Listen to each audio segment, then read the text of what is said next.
Hey nerds, Farmer Jesse here. Welcome to Growers Daily, your daily dose of ecological farming insight. It is Friday, August 15th, 2025, and today we are talking calcium and blossom end rot, how the EPA has determined that its job is the opposite of its job, and it's Feedback Friday. So let's do it.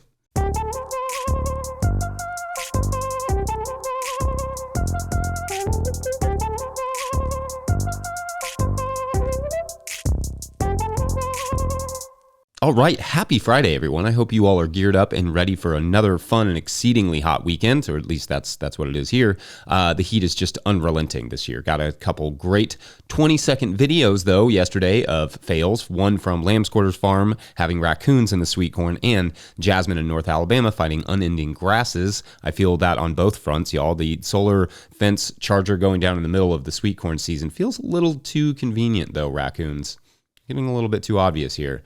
Please continue to send those 20-second garden fail videos, though, to farmermike@no-tillgrowers.com. Love seeing that. Love seeing your farms. It's just so cool. And also love helping people to know that it's okay to have some messes in the gardens from time to time. Literally every grower you follow does.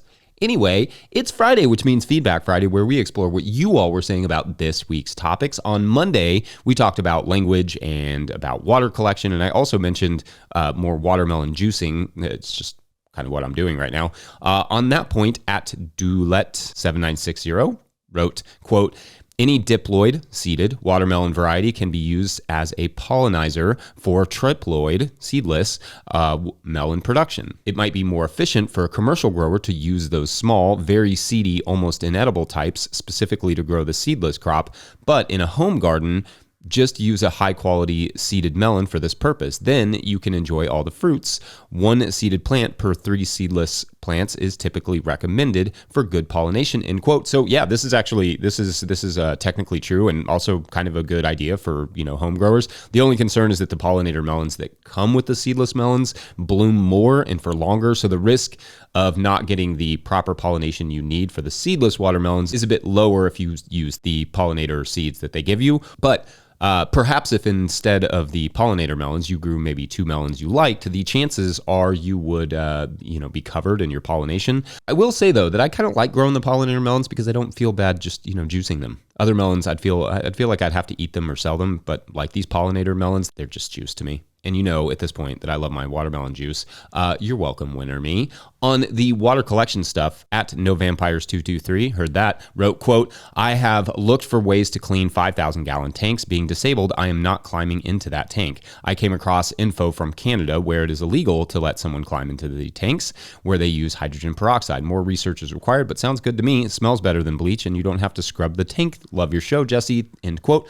Great, yeah, thanks. Good addition here. I think maybe a power washer and maybe a little hydrogen peroxide would be sufficient for the cleaning. But if it's particularly mucky in there, you may have to hire someone to clean it, if even with a big scrub brush, if they're not allowed to get into the tank itself. But anyway, not the worst idea to clean those out occasionally. At Asteria4279 asked, quote, for water collection, if you're using it to water plants, not for direct human consumption, what is the problem with algae in the tank? My brain is thinking it might actually be nutritious, like a little seaweed every time. In fact, could you put a little solar-powered bubbler in there and encourage algae growth to create a little extra nutrition as you watered with it, end quote. Good question. And the biggest issue with any sort of algae in the tank is just, it's going to be physical. It just has the high potential of clogging the pipes, though there may also be some small risk with toxins such as cyanobacteria. In some cases, algae can be beneficial, certainly, and maybe an excellent soil amendment or compost addition, but not likely worth the risk to have it in your water tanks. Just maybe more trouble than it's worth.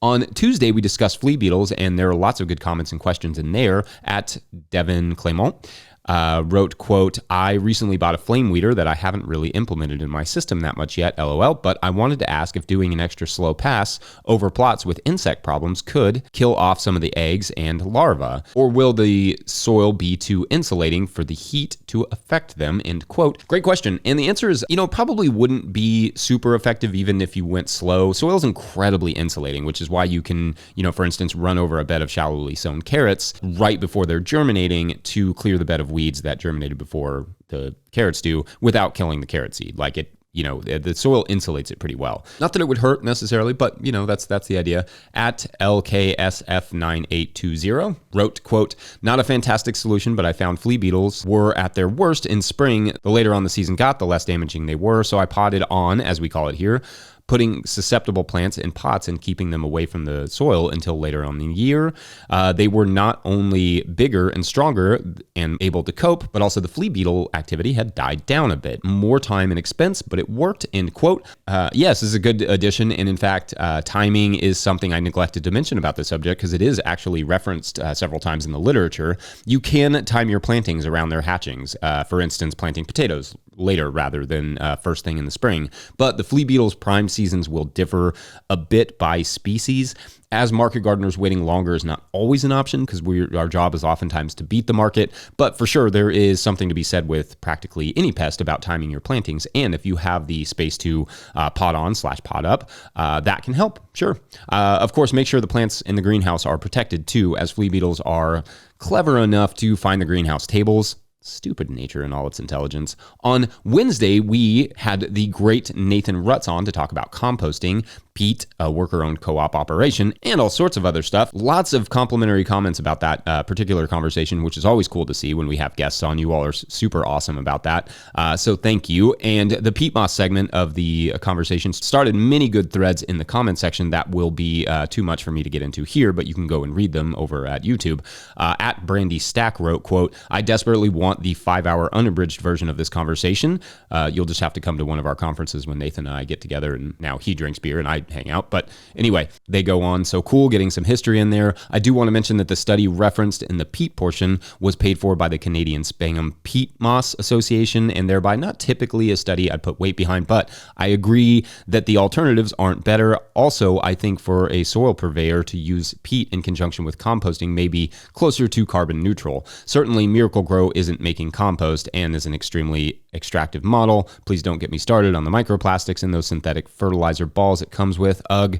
As always, a riveting episode. Thanks, y'all. End quote. I agree. Fun one all around, and Pete deserves more segments, so I will make sure at some point to get deeper into that subject because there's a lot that could be said. So we'll do that. Huge shouts to Nathan for coming on. Love chatting with him. Then on Thursday, we talked about toxins from plants versus chemicals and herbicides, and the UGA fan 24 wrote, quote, "There are many types of herbicides. They're used in different ways for different purposes. They, quote unquote, persist at different rates. It's not the case that, quote, manufacturers want the chemical to stay in the soil and block weeds for as long as possible. Herbicide carryover affects conventional farmers as well, not just gardeners that really want to use manure from and hay for animals they don't own. Manufacturers do encourage farmers to read the label," end quote. Thanks. And I didn't think I was totally unclear about that, but in case I was, not every herbicide is persistent herbicide. Those are kind of a specific thing, but definitely some are. And when those more persistent herbicides make it into the compost or farms through horse manure, hay, etc., they can make it difficult to grow on those farms, and or they can be taken up by the plants and then sold to people. So, then it becomes less an issue of how they persist in the soil and more of an issue of how they exist in your body. And not to mention, they are difficult to remediate from soil, so that's also fun. Anyway, I've done videos on persistent herbicides, but it's been a while since I've kind of refreshed my knowledge on that. So we'll revisit that conversation soon, because the reality is that things change. New herbicides are introduced, new research comes out, old herbicides go out of production, all that stuff. So perhaps a nice thing about this show is, in fact, it kind of does force me to stay up to date on these things. So I'll try to continue on that way. Anyway, lots of great insight and comments and critiques. As always, you all couldn't be more proud of my comment section. Oh, and lastly, I wanted to give shouts to Patreon member Bill Price, who wrote 3 smiley face emojis and quote, "That's it. Just a happy at you, Jesse, and the crew for interesting and rational talk that comes across on your show every day instead of truly awful other things that fill my screen anymore. Know it's a chore for you, but it's appreciated on this end. So thank you. Go Sounders," end quote. Thanks, Bill. And shouts to you Seattle Sounders fans out there. You are generally, in fact, my West Coast team. So good luck on the rest of your season. Also, just really cool to hear. It was largely the point of the show to just be there, consistently for people and give them something fun and challenging or occasionally dumb to listen to. So thanks, Bill. And thanks to all of you who listen and support it. All right. Thanks as always for everyone. You all are awesome. We're going to take a quick break. And when we come back, calcium, tomatoes, fertigation, BRB. I spilled. Farmer Claire Coleman here from the Winter Growers Podcast. Did you know that I also founded Real Farmer Care, a nonprofit that supports farmer well-being? From my own experiences farming, I knew firsthand that this type of support was missing from ag, so I decided to do something about it. As of today, there are over 500 farmer recipients of a $100 self-care award, with more applying daily. If you'd like to help, each $100 donated supports one new farmer. Visit realfarmercare.com to donate and learn more. Again, that's realfarmercare.com. If you, the listener, are enjoying this podcast, getting even a small amount of value from it, consider supporting our work over at patreon.com/no-till-growers. Does this show bring you $2 worth of value every month? 5? I will try to get to questions from everywhere that questions come in, but I will always get to those Patreon questions. So maybe that makes that chipping in worth it. Now, today's Patreon question comes from Patreon member Papa John Misty, who writes, quote, "Hi, Jesse. I'm having a mild tomato crisis. My soils are generally low in calcium, so I have been fertigating my tomatoes with a mix of calcium and fish emulsion. Things are going well when I was applying this on a weekly basis, but we have been getting absolutely drowned in rain the last 2 weeks, so I haven't been able to apply calcium. The tomatoes are now looking a lot more sad, some showing blossom end rot, and most of their leaves are flipping upside down, a sign I understand to possibly be signaling a calcium deficiency. My question is, how would you apply calcium if I continued to get this level of rain? I have a backpack sprayer and was thinking about just applying it directly at the base of the plants, but would love to hear your thoughts and recommendations. Looking forward to next year, do you think applying compost amended with calcium specifically to the tomato bed would help prevent a situation like this?" End quote. All right, so great questions here. Let's talk calcium and let's talk blossom end rot a little bit too, and also what I've done in the past that works pretty well for us and is fairly simple. First, calcium is important in soils for a number of reasons. It helps in soil aggregation. It helps microbes to colonize plant and mineral surfaces. Calcium is important for stabilizing soil organic matter, among other things. It's a nutrient that you're going to need and want to build healthy soil and healthy plants. In a situation where a soil test indicates low calcium in your soil, obviously, first and foremost, just listen to the agronomist's recommendations for how to approach that. But a soluble calcium like what you're referring to is always going to need some amount of refreshing. So you will also, or alternatively, want to look for more stable forms such as gypsum in alkaline soils or calcitic limestone in acidic soils to help stabilize the calcium in the soil for next year. Eggshells are a nice lo-fi option as well that a lot of people use. There's research that has demonstrated that the calcium carbonate found in eggshell powder can be effective, increasing your calcium availability. What we will do is toast eggshells lightly, crush them with a mortar and pestle, and add those to a compost slurry to be added to beds or just directly onto a compost pile. If the eggshells are left whole, the calcium will not be as accessible as quickly. Again, the smaller the particles, the more surface area for the microbes to access. I really like compost as my mediator because calcium will require healthy microbial populations to make the nutrients available to plants and other microbes. So adding small amounts of these amendments to compost or compost slurries and adding it to my soil is my preference. This is in fact how I like to address blossom end rot, though blossom end rot is not solely about calcium, but we'll talk about that in a minute. Basically, like I said, I make a slurry of water and compost and toasted powderized eggshells and let that sit overnight, and then add it the next day to a small furrow in the bed that I then recover with soil. Another potential lo-fi calcium option would be when you're in need of a quick fix, like it sounds like maybe you are here, Bill, that can be made at home is using the water-soluble calcium preparation from Korean Natural Farming called WCA.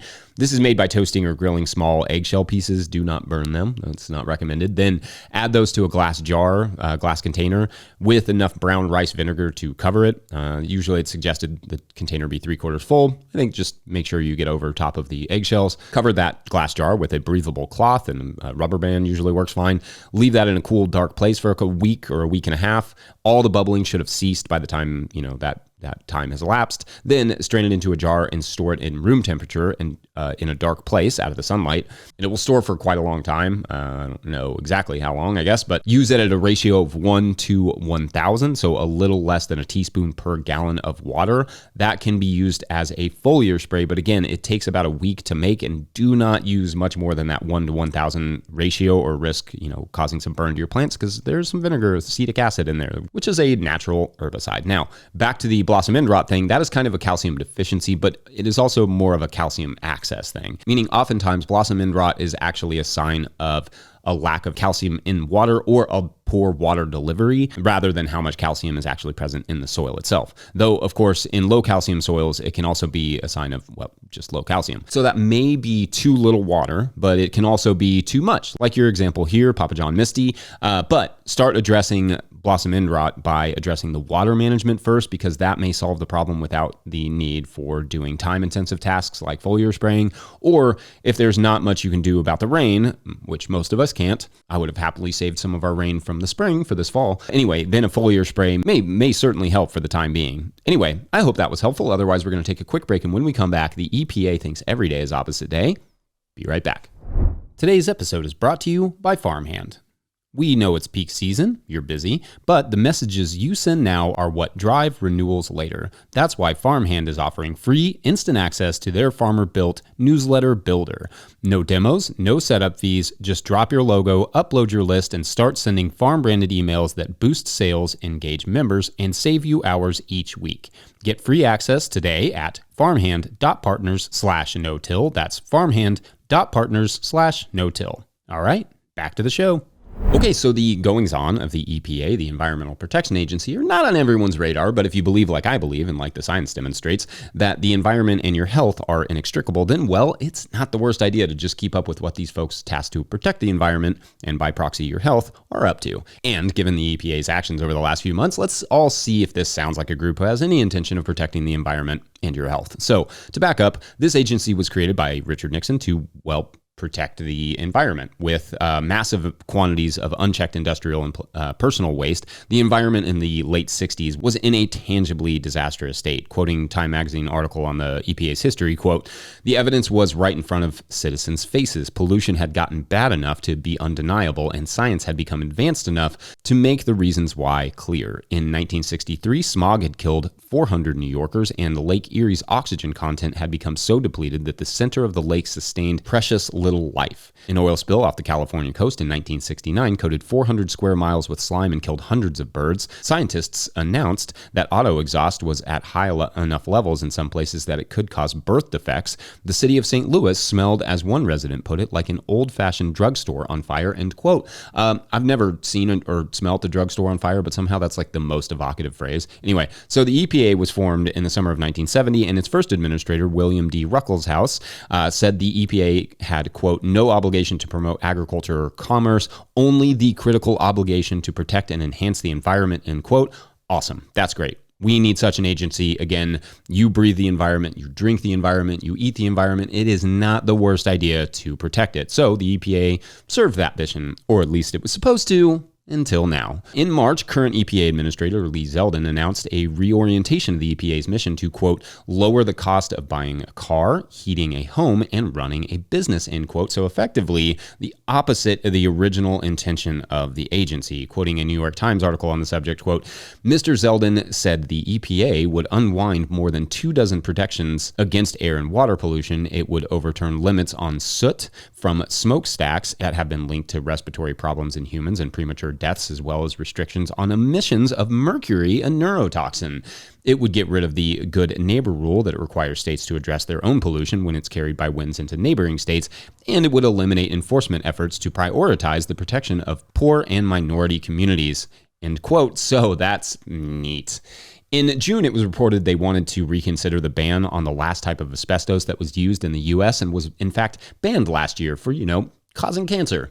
In July, the EPA brought 3 herbicides containing the chemical dicamba back online after it had been banned for use for its tendency to drift into neighboring farms and damage non-GMO crops. It probably helps when a soybean lobbyist and previous advocate for this chemical is now the Deputy Assistant Administrator in the EPA's Office of Chemical Safety and Pollution Prevention. Though to be fair, the whole leadership team is kind of a menagerie of special interest groups now, so that's, a thing. The EPA's research budget is being torched as well, because I guess who needs to know what's happening in the environment, right? They, the EPA, EPA canceled $7 billion for the Solar for All project. They are getting rid of the 2009 endangerment finding, which found significant scientific evidence, which found that 6 greenhouse gases produced through the burning of fossil fuels, quote, endanger the public health and public welfare of current and future generations, end quote. So yeah, I guess that one had to go.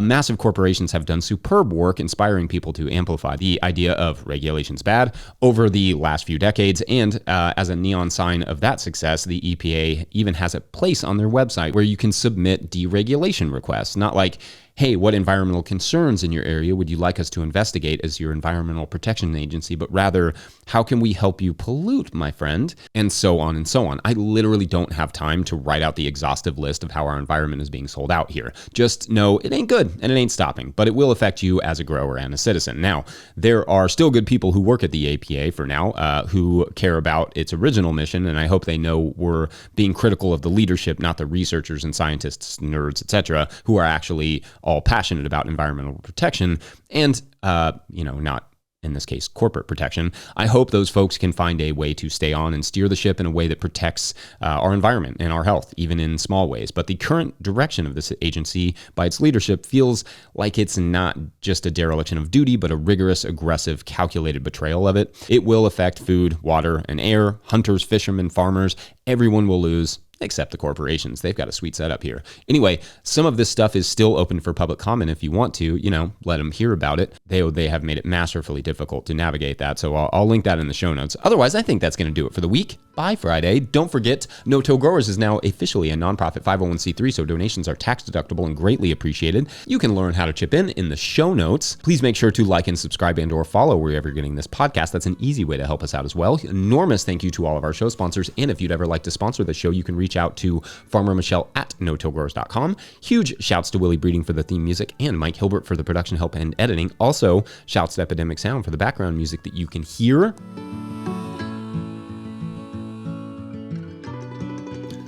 Pick up a hat, not this one. This one's a Brighton and Hove Albion hat, which I actually wore to remind you to join our Premier League Fantasy League, which Mike will link in the show notes. But instead, one of these hats that we just got, the Corduroy or the Trucker Roy hat. Or pick up a copy of my book, The Living Soil Handbook, to support our work over at no-tillgrowers.com. Big thank you to everyone over at patreon.com/no-tillgrowers, where at a certain level, or if you just bump up from one level to another, or you sign up in the month of August, which we are halfway through. How's that feel? You get a shout out on the show. So shouts today to Jillian McMorris. Ooh, that's like a lot of syllables in that one. That was very fun. Jillian McMorris.